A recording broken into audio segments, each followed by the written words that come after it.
Now we pivot to the Carolina Panthers. Now they had the first overall pick. They made a big swing with the Bears, gave up DJ Moore, a bunch of picks to move up to 1. Now they have Bryce Young. What's your opinion of the Panthers as we dive in? Yeah, so my opinion of the Panthers is they don't have too many good receivers. They have Adam Thielen, who they brought in. They have Miles Sanders, who I've never been a huge fan of. He's definitely a really solid player, and they have solid receivers. But for a young quarterback, I don't think they have enough weapons unless some of their draft picks hit.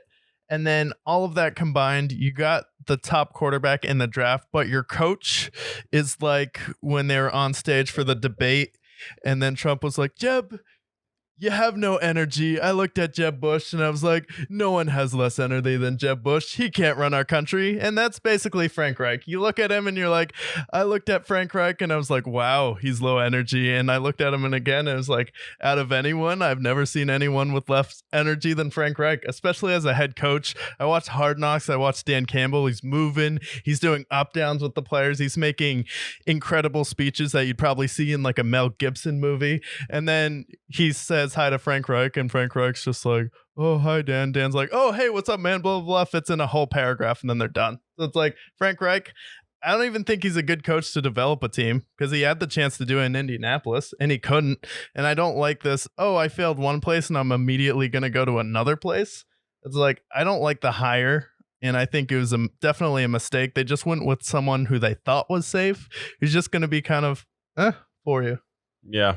Well, they start out their season against Atlanta, in Atlanta. Yeah, 1 o'clock. I will go with Atlanta. More continuity with Desmond Ridder, and then Bryce Young. It's going to be his first game. I don't think he's going to come out of the gates rushing, especially he has to build chemistry with the receivers there, ground up. And then Monday Night Football against the Saints in Carolina again. I'll go with the Saints in that one. Or did you go with the Panthers to win that one? I had the Panthers here, yeah. The Panthers there, yeah. So I'll stick with the Panthers to win that game.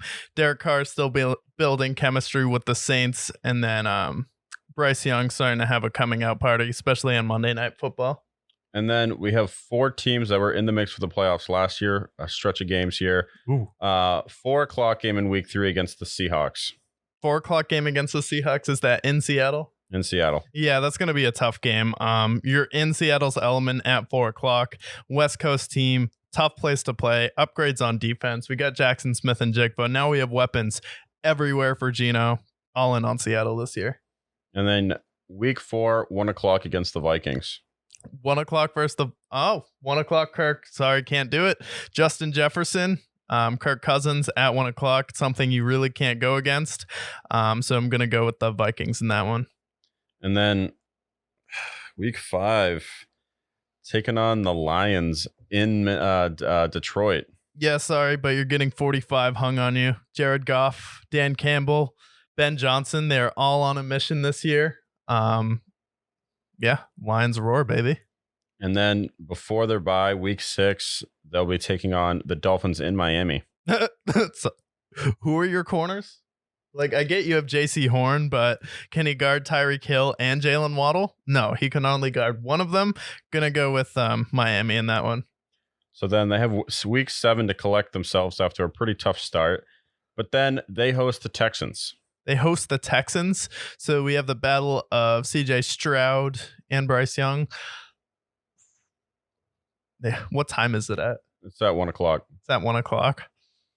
I'm going to go with the Texans in this one because I think D'Amico Ryans is going to be higher energy, a better head coach. I think they got their players on defense, and Dameon Pierce is going to be a more dynamic running back in this game, and I believe in CJ Stroud more than Bryce Young.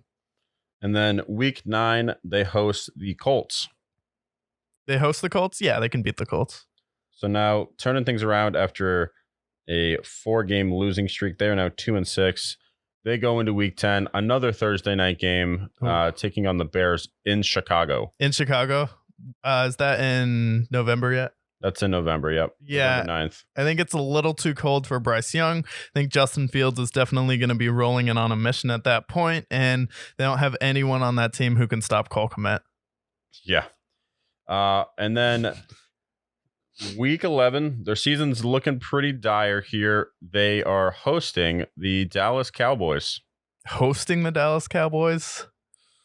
I think that's a game Dallas drops. Dallas loses some of these games that they shouldn't lose, can't show up for. And I could see it's one of those games where Dak just doesn't have it. They went to Jacksonville last year and they were up 3 touchdowns. And then Dak Prescott, every other throw was a turnover.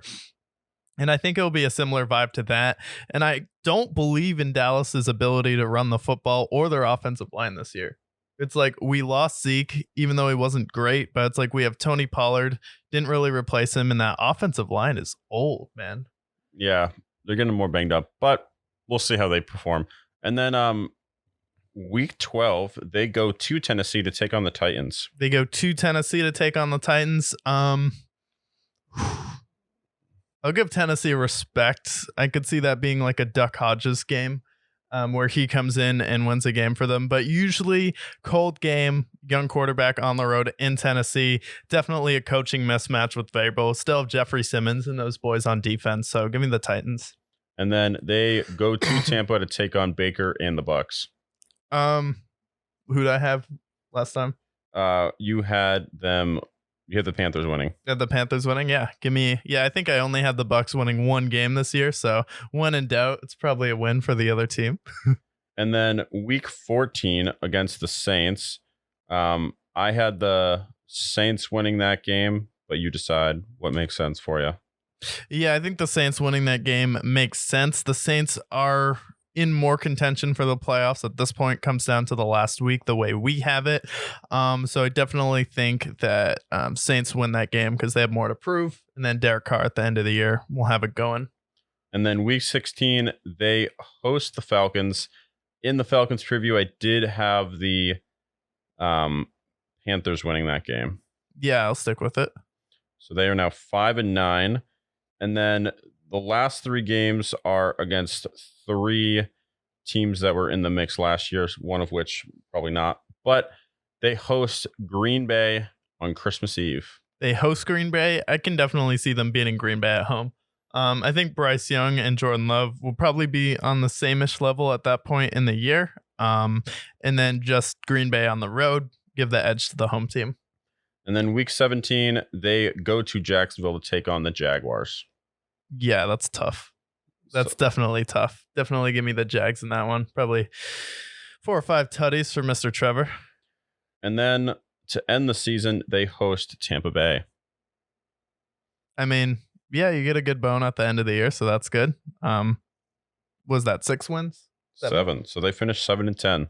That makes sense.